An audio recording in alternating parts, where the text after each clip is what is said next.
হরে কৃষ্ণ। সকলের চরণ কমলে আমার প্রণাম। নীলাচল নিবাসায় নিত্যায় পরমাত্মনে বলভদ্র সুভদ্রাভম জগন্নাথায় তে নমঃ।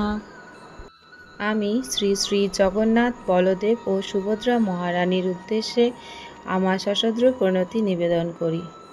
ভগবান জগন্নাথ, যিনি পরম পুরুষোত্তম ভগবান, তিনি নীলাচল পুরুষোত্তম ক্ষেত্রে অধিষ্ঠান করেন এবং তিনি সমস্ত জীবাত্মার দেহে পরমাত্মা রূপে বিরাজ করেন। তো আজ আমি আপনাদের বলবো গুন্ডিচা মার্জন লীলা।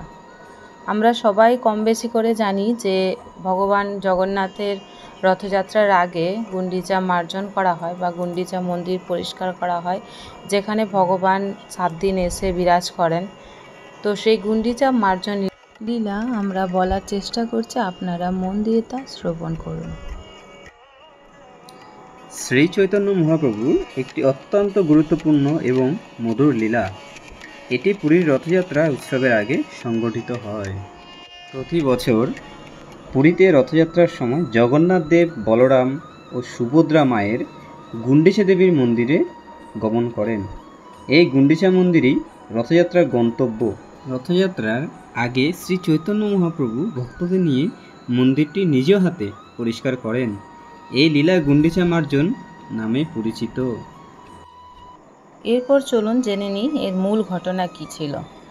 শ্রী চৈতন্য মহাপ্রভু নিজ হাতে ঝাঁটা নিয়ে গুন্ডিচা মন্দির পরিষ্কার কাজ শুরু করেন। হাজার হাজার ভক্ত ঝাঁটা ও জল হাতে নিয়ে অংশ নেন। সকলে নিষ্কলঙ্ক ভক্তির প্রতীক হিসেবে ঐকান্তিকভাবে মন্দির পরিষ্কার করেন।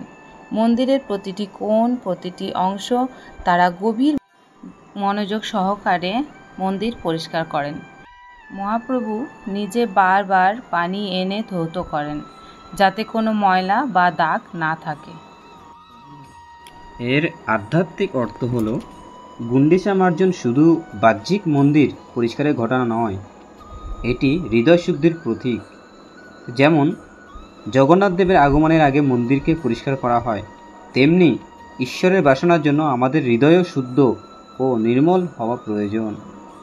চৈতন্য মহাপ্রভু শিখিয়েছেন, শুদ্ধ চিত্তেই ভগবান অধিষ্ঠান করেন। গুন্ডিচা মার্জন লীলা আমাদের শেখায়, ভক্তি মানে কেবল বাহ্যিক আচরণ নয়, হৃদয়কে শুদ্ধ করাও ভক্তির এক মহান রূপ। শ্রী চৈতন্য মহাপ্রভুর এই লীলা তাই এক অলৌকিক শিক্ষা ও প্রেমময় উদাহরণ। তো আগামী দিনে যে গুন্ডিচা মার্জন হতে চলেছে, আপনারা যার যেরকম সামনে মন্দির রয়েছে, আপনারা সবাই গিয়ে গুন্ডিচা মার্জন করুন এবং সবাই ভক্তি প্রেম লাভ করুন। হরে কৃষ্ণ, জয় জগন্নাথ। সবাই ভালো থাকুন, সুস্থ থাকুন, কৃষ্ণ ভক্তিতে থাকুন। হরে কৃষ্ণ।